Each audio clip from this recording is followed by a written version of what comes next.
warahmatullahi wabarakatuh. Perkenalkan, nama saya Violet Kiarasuri dari program Studi Ilmu Pendidikan Agama Islam Universitas Pendidikan Indonesia. Alhamdulillah di video kali ini insya Allah saya akan mereview buku yang sudah saya baca. Nah, tugas ini adalah tugas dari mata kuliah Basic Life Skill dengan dosen pengampu Bapak Saiful Anwar. Sebelumnya, saya akan memberitahu dulu judul buku yang akan saya review. Nah, buku yang akan saya review itu ada berjudul Tahajud Siang Hari, Zuhur Malam Hari. Ini karya Bapak Agus Mustafa. Oke, sebelum masuk ke dalam pembahasan, saya sebelumnya akan menjelaskan dulu sedikit tentang penulis. Jadi penulisnya namanya adalah Bapak Agus Mustafa. Nah, beliau adalah penulis yang sangat produktif. Setiap 3 bulan sekali selalu menerbitkan 1 buku atau lebih, dan ini sudah berjalan selama lebih dari 9 tahun. Beliau adalah alumni Teknik Nuklir Universitas Gadjah Mada, Yogyakarta, dan telah menghasilkan lebih dari 40 judul buku. Nah, buku-bukunya ini dikenal secara populer sebagai serial diskusi tasawuf modern. Dan beliau juga pernah tinggal setahun di Kairo, Mesir, untuk mengasah dan memperdalam pemikiran-pemikiran keagamaannya yang dikenal kritis dan kontroversial. Nah, selain menulis serial diskusi tasawuf modern, ia kini mengasuh kajian di Facebook dengan belasan ribu orang anggotanya ya, dan akan bertekad menulis terus sampai maut datang menjemput. Itu sekilas biografi beliau. Nah, sebelumnya saya akan memberitahu dulu kenapa saya milih buku ini untuk dijadikan review di tugas kali ini. Karena yang pertama itu saya dapat saran dari dosen mata kuliah ini. Salah satunya itu kan banyak ya dikasih taunya penulisnya, dan salah satunya adalah Bapak Agus Mustafa ini. Nah, kemudian saya cari di internet juga karya-karyanya, dan banyak itu kan banyak ya judulnya, bukunya, tapi saya langsung tertarik pada buku ini karena menurut saya langsung menarik perhatian. Yang saya pikirkan adalah mana ada sih tahajud di siang hari gitu kan, dan zuhur di malam hari ini maksudnya apa gitu. Itu bikin penasaran saya, jadi saya memilih buku ini. Nah, buku ini itu membahas tentang benarkah Islam hanya cocok untuk penduduk negara tropis, tidak cocok buat orang-orang Eropa, Amerika Serikat, Selandia Baru, Kutub Utara, dan Kutub Selatan, serta mereka yang berpergian ke ruang angkasa. Nah, di dalam buku ini Bapak Agus Mustafa akan membahasnya dan saya akan review. Sekarang kita lanjut ke pembahasan, yaitu di sini saya akan membahas beberapa permasalahan yang ada di buku ini. Jadi saya akan memaparkan ya. Yang pertama itu, apakah Al-Quran memberi petunjuk tentang waktu sholat dan puasa di daerah 4 musim? Ya, tentu saja, karena Islam bukan hanya milik umat di negara tropis saja. Tetapi apakah Rasulullah pernah mencontohkan penetapan waktu sholat dan puasa di negara 4 musim? Jawabannya adalah belum ya, karena sepanjang hidupnya memang beliau berada di negara tropis, di Arab dan sekitarnya. Jadi negara itu termasuk dalam negara tropis, sehingga Indonesia kalau misalnya untuk mengikuti Rasulullah itu mudah-mudah saja, karena Indonesia juga sama-sama negara tropis. Jadi untuk mengikuti semua aturannya tidak ada masalah. Oke, jadi nggak ada masalah karena tugas beliau menyampaikan isi Al-Quran kepada umat manusia sampai akhir zaman. Isi Al-Quran itulah yang akan membimbing kita. Nah, lanjut ya. Nah, jadi di sini penulis yaitu Bapak Agus Mustafa, temannya pernah bercerita dan mengajukan pertanyaan. Ketika di daerah utara sedang puncak musim dingin, di sana tidak terlihat matahari, tidak ada siang, yang ada hanya malam. Lantas, apakah kewajiban puasa menjadi gugur? Bukankah puasa harus dijalankan sejak terbit fajar sampai matahari tenggelam? Lah, kapan puasanya? Kan mataharinya tidak pernah terbit dan tenggelam. Sebaliknya, pada puncak musim panas, katanya, puasa bisa mencapai 20 jam di Moskow, sahur sekitar jam 2:05, dan maghribnya sekitar jam 22:20. Lalu, betapa panjangnya ya, apalagi di Finlandia dan lebih ke utara lagi, itu di dekat kutub utara, bisa tidak ada malam, matahari tidak tenggelam, tetap bertengger di kaki langit. Nah, maksudnya kaki langit itu, jadi kalau misalnya di kutub utara itu matahari tidak pernah sampai ke puncak langit gitu, tidak pernah sampai ke atas langit, tapi semaksimal-maksimalnya matahari itu cuma ada di kaki langit. Jadi kalau misalnya di Indonesia ya, itu seperti keadaan di waktu pagi subuh. Jadi di sana itu segitu tuh udah yang namanya puncak musim panas di sana disebutnya, karena emang matahari benar-benar gak pernah ada di atas langit. Semaksimal-maksimalnya hanya ada di kaki langit seperti itu.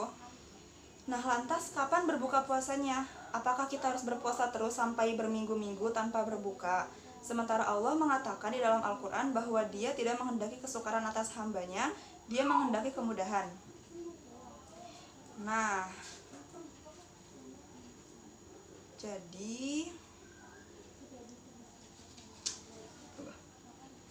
tapi yang harus dipahami itu di sini adalah bahwa yang namanya pergerakan waktu itu tidak disebabkan oleh pergerakan matahari ya. Jadi yang namanya, walaupun matahari itu kadang nggak ada, terus kadang malam terus di sebuah wilayah ya, tapi waktu itu tetap berjalan gitu, waktu tetap berjalan sebagaimana mestinya, tidak dipengaruhi oleh pergerakan matahari.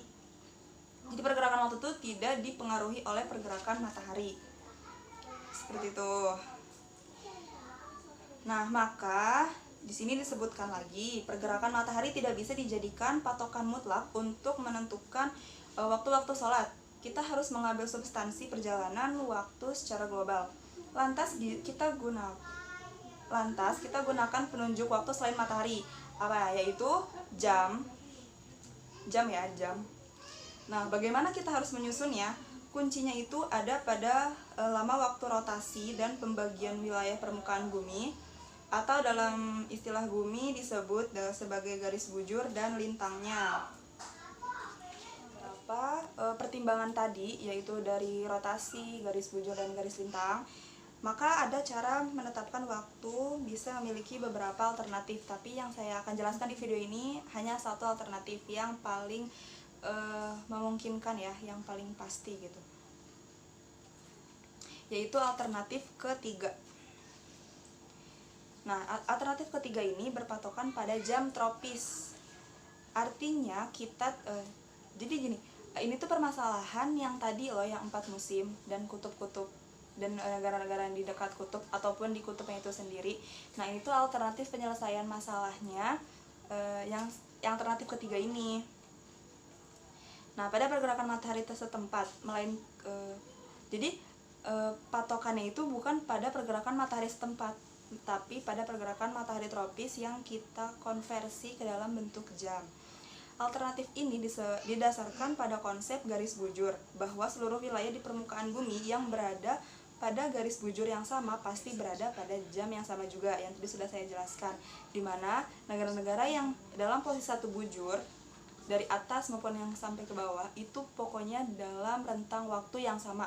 Kalau misalnya jam 8 malam, maka dari atas ke bawah itu dalam garis bujur yang sama ya jam 8 malam kayak gitu.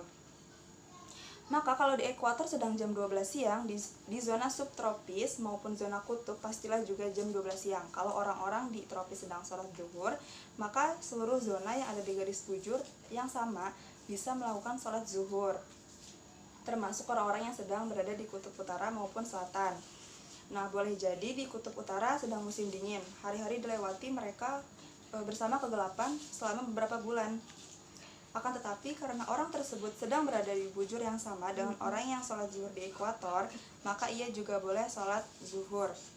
Nah, walaupun di wilayah kutub utara itu sedang cuacanya lagi ekstrim, benar-benar ekstrim ya, yang dimana malam itu sampai berminggu-minggu.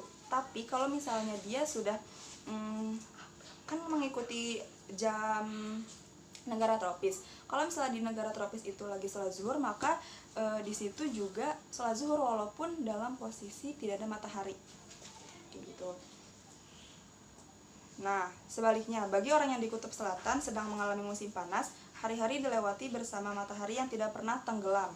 Kalau ada orang yang berada di bujur yang sama dengan orang yang sedang sholat zuhur di ekuator, maka dia pun bisa melakukan sholat zuhur sebab memang dia berada di jam 12 siang.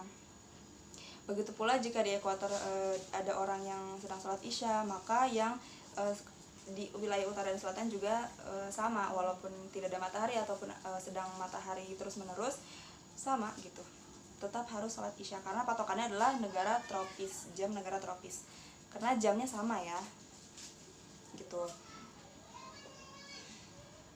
Nah, ada kasus di salah satu kota di Florida, Amerika Serikat, kasus malam putih pada tanggal 22 sampai 23 Juni. Saat itu jam 12 malam, matahari masih kelihatan. Substansinya itu tetap saja bukan siang hari gitu. Benar-benar tengah malam, cuma tengah malam yang diterangi oleh matahari. Karena kalau dalam dia mengikuti negara tropis, itu tuh sebenarnya emang jam 12 malam, cuma karena emang cuacanya lagi ekstrim, jadi ada matahari, tapi substansinya itu adalah malam hari gitu. Nah, alternatif ini yang tadi saya sebutkan itu lebih memudahkan pelaksanaan sholat di berbagai daerah, dimanapun Anda berada dan kapanpun, bahkan sampai ke kutub sekalipun, tidak ada masalah berarti, dan ternyata bisa menyelesaikan kekacauan jadwal akibat ekstrimnya perubahan musim. Selain itu, masalah tidak menentunya waktu puasa juga bisa diatasi. Anda tidak perlu berpuasa sampai 20 jam atau apalagi berpuasa selama berminggu-minggu gitu ya, karena mataharinya tidak tenggelam. Karena kalau di kutub utara itu dalam setahun matahari itu bisa terlihat hanya beberapa minggu aja, sisanya itu malam hari. Nah kan kalau kayak gitu nggak mungkin ya kita puasa pas siang harinya itu sampai berminggu-minggu gitu. Nah jadi alternatifnya adalah mengikuti jam di negara tropis, dan ini lebih cocok dengan fitrah kesehatan manusia. Nah, batas-batas puasa Anda mengikuti apa yang dilakukan oleh orang-orang di daerah tropis, persis seperti ketika Anda mengikuti waktu sholatnya, yaitu bagi orang-orang yang berada pada garis bujur yang sama, bisa mengacu kepada apa yang dilakukan oleh orang-orang yang di daerah tropis. Sehingga jika orang-orang di Sumatera melakukan sholat atau menjalani puasa, maka mereka yang tinggal di wilayah utaranya dalam garis bujur yang sama tadi, termasuk dalam garis bujur yang sama, seperti negara Thailand, daratan Cina, Mongolia, sampai ke Siberia, Rusia, bakal melakukan hal yang sama pula, seperti itu. Pada musim dingin, orang-orang beraktivitas pada siang hari yang tanpa matahari, dan kemudian beristirahat pada malam hari yang juga tanpa matahari. Jadi walaupun nggak ada matahari, malam hari mereka tetap beraktivitas seperti biasa gitu, bersekolah, bekerja, dan tidur, padahal nggak ada matahari kayak gitu. Ya memang jadi aneh karena ada waktu-waktu siang hari yang gelap gulita dan ada waktu-waktu malam yang terang benderang. Jika di daerah ini ada orang muslim, maka mereka bakal mengalami waktu sholat yang terbalik-balik dibandingkan saudara-saudaranya di daerah tropis. Ya ketika di wilayah itu memang sedang musim panas dan matahari terus menyinari bumi tanpa pernah tenggelam, kapankah Anda akan sholat tahajud? Nah, apakah menunggu datangnya musim dingin yang gelap baru kita sholat tahajud? Tentu saja tidak. Kita akan melakukan sholat tahajud di siang itu juga ya, pas udah waktunya malam, walaupun matahari masih bersinar. Sebaliknya, jika musim dingin sedang melanda, langit akan gelap tanpa matahari selama beberapa bulan. Maka kapankah Anda sholat zuhur? Apakah menunggu datangnya matahari pada musim panas? Tentu saja tidak. Kita akan sholat zuhur pada malam itu juga. Maka itulah yang disebut sebagai sholat tahajud di siang hari dan zuhur di malam hari. Seperti itu, teman. Kita sudah mereview buku ini. Semoga bermanfaat untuk khususnya untuk saya pribadi dan umumnya untuk kita semua. Terima kasih. Wassalamualaikum warahmatullahi wabarakatuh.